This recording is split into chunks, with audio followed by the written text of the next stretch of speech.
Assalamualaikum warahmatullahi wabarakatuh. Selamat siang teman-teman semua.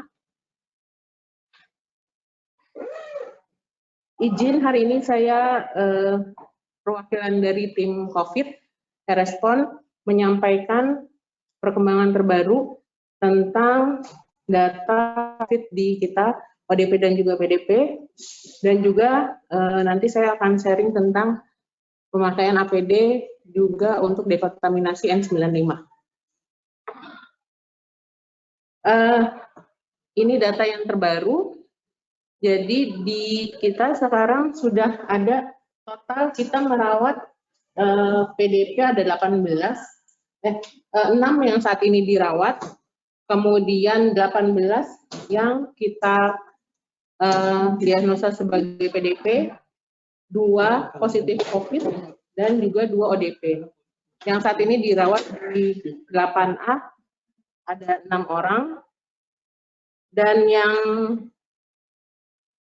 diberikan tanda hijau ini dirawat tapi statusnya masih ada yang ODP, dan juga ini ada beberapa yang nanti akan kita evaluasi kembali karena saat ini ada yang ditempatkan di luar ruang isolasi lantai 8A. Kemudian izinkan saya sharing tentang pemakaian APD.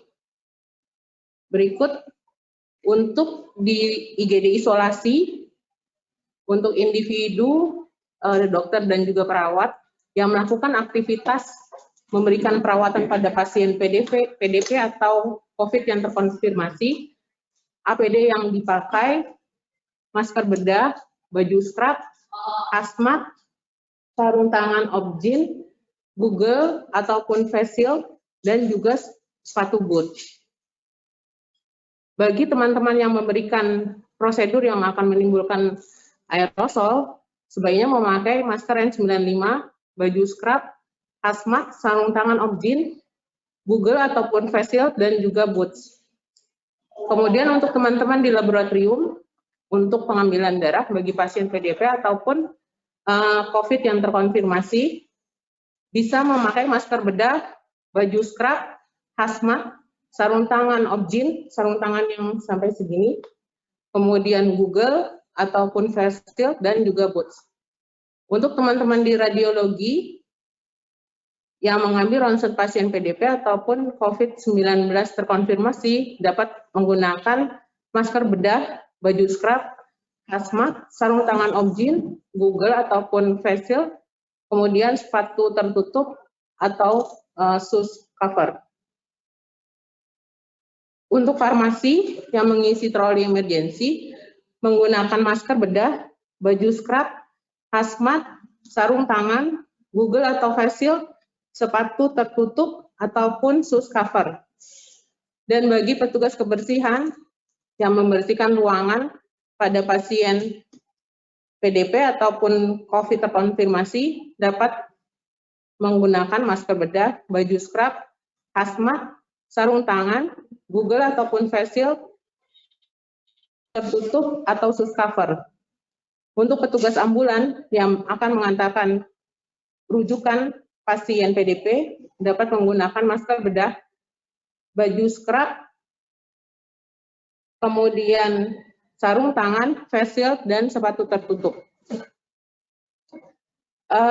Lalu di IGD, kita membagi IGD menjadi IGD isolasi dan juga IGD biasa.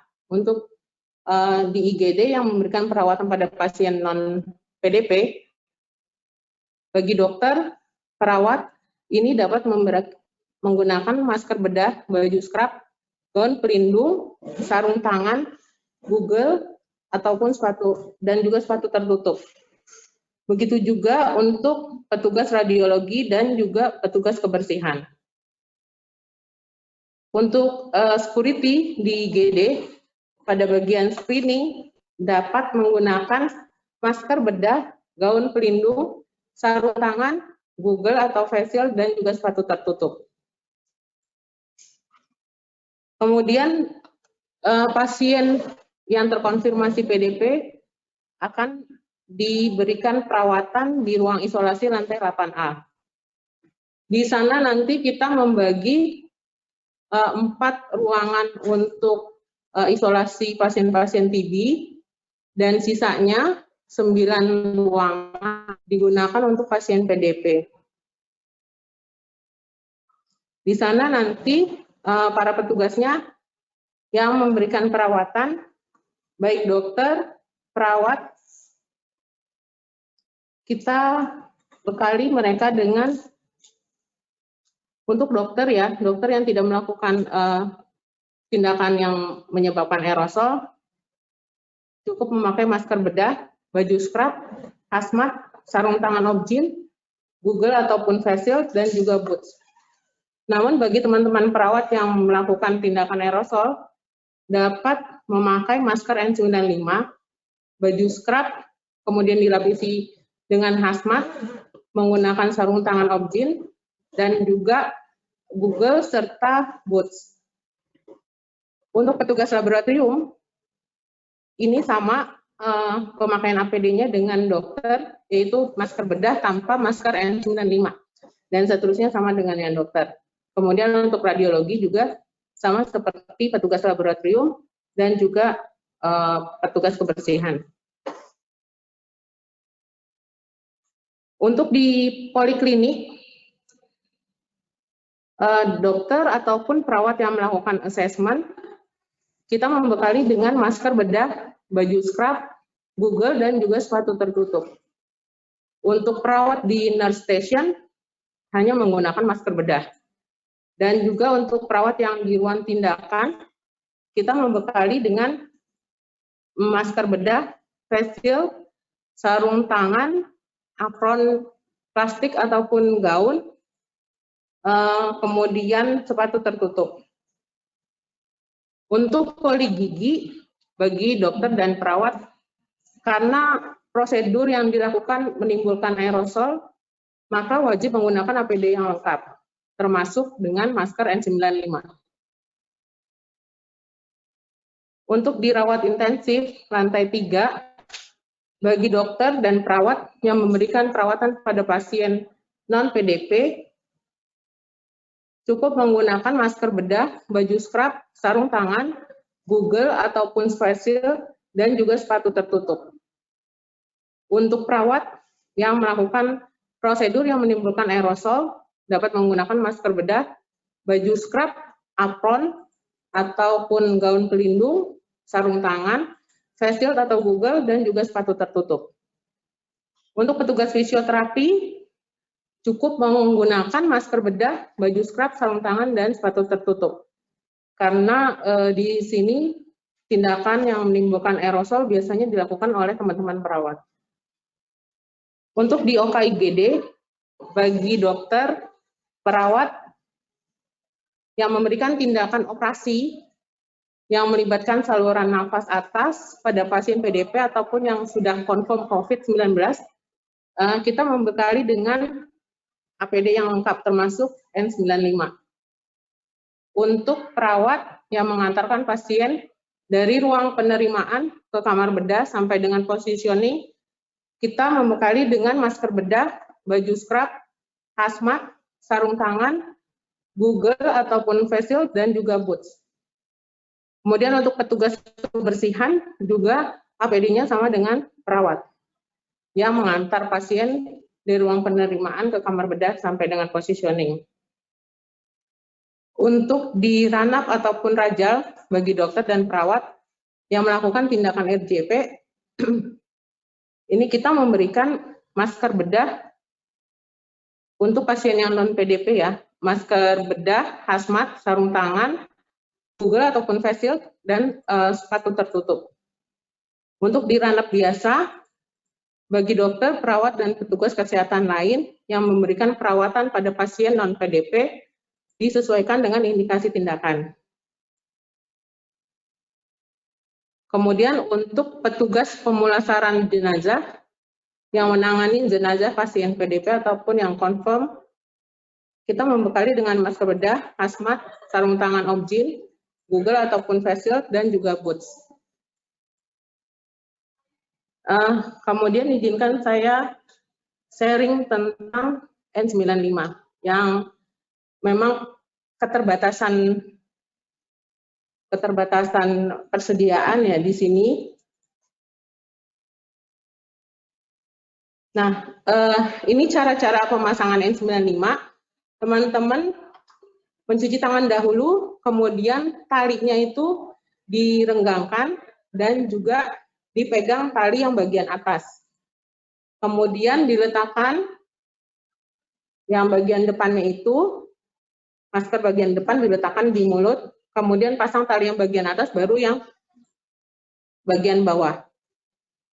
Kemudian direkatkan, kita melakukan fit test ya sesuai dengan kontur hidungnya. Kemudian kita tiupkan, kalau nggak ada udara yang keluar, itu berarti sudah terpasang dengan benar. Kemudian cara pelepasan N95 sesuai dengan ini ya, tali bagian bawahnya diarahkan ke atas dulu sampai melewati kepala, kemudian dipegang tali bagian atas sampai maskernya terlepas. Kalau kena cairan tubuh langsung dibuang. Ya, jadi teman-teman nggak usah pakai kembali. Kemudian kalau masih bagus, tidak terkena cairan tubuh, bisa dimasukkan ke paper bag, kemudian nanti digantungkan dan diberi nama, kemudian di label atau diberikan tanda mana bagian depan, mana bagian belakang. Untuk meminimalisir penggunaan N95, karena N95 di kita terbatas, di mana-mana sebenarnya terbatas, teman-teman bisa melapisi N95 dengan masker bedah atau surgical mask seperti ini. Ya, tapi penggunaannya jangan dibalik. Pakai surgical mask, N95 baru surgical mask lagi. Karena kalau kita di dalam pakai surgical mask, ini juga akan menyebabkan fit test-nya nggak benar. Itu akhirnya kita bisa terkontaminasi oleh tindakan-tindakan yang dapat menimbulkan aerosol. Ini jenis-jenis N95. Yang ini yang memang sulit untuk didapat, ya jenis 1860. Kemudian kalau ini biasanya dipakai di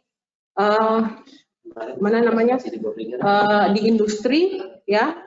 Kemudian yang jenis 1870 juga bisa kita gunakan, tapi ini memang agak jarang ketersediaannya. Nah, karena dalam masa krisis seperti ini, pandemi di mana-mana, otomatis kebutuhan meningkat yang menyebabkan produksi juga terbatas dan juga udah kebutuhan meningkat, mahal harganya. Jadi sebisa mungkin kita menggunakannya secara tepat, tapi tanpa mengesampingkan keselamatan teman-teman juga di lapangan. Ini pemakaian N95 yang akan memicu tindakan aerosol, salah satunya suction intubasi, pengambilan swab yang dilakukan oleh Dr. Krishna, kemudian nebulasi ya pada pasien yang PDP, kemudian bronkoskopi, CPR, dan juga induksi sputum. Nah, ini yang tadi saya bilang bisa dilapisi dengan surgical mask di luar N95. N95 ini juga bisa digunakan selama 3-5 hari dengan catatan tidak terpercik cairan tubuh. Kalau terpercik cairan tubuh langsung dibuang. Nah, karena keterbatasan juga, jadi N95 juga bisa kita lakukan dekontaminasi. Ini ya, nanti salah satunya diberikan nama dan inisialnya, kemudian tanggal pemakaian kapan. Nah, ini bila nanti kita akan melakukan dekontaminasi pada N95. Jadi diberikan tanda, 1 ini berarti reuse 1 kali, 2 itu berarti reuse 2 kali. Nah, kalau kita punya UV, ya kita bisa melakukan seperti ini. Ya, kemudian nanti ada petugas yang memang dikhususkan untuk melakukan dekontaminasi seperti ini. Kemudian ini kalau sudah ditaruh di paper bag lagi, dan kalau bisa saat kita melakukan dekontaminasi, sebaiknya barang-barang di sekitarnya disingkirkan biar tidak menghalangi paparan UV. karena kita juga tidak punya UV di sini, tapi syarat untuk UV-nya itu harus 250 nanometer si UV-nya. Kebetulan upang itu yang biasa dipakai untuk sterilan botol bayi itu bisa dipakai. Nah, alhamdulillah kemarin Dirian sudah menyetujui untuk pembelian 3 unit upang yang akan ditaruh di OK, kemudian di IGD, dan juga di lantai 8A di isolasi. Ya, demikian presentasi dari saya. Saya minta maaf bila ada kata-kata yang salah. Terima kasih atas atensinya. Assalamualaikum warahmatullahi wabarakatuh.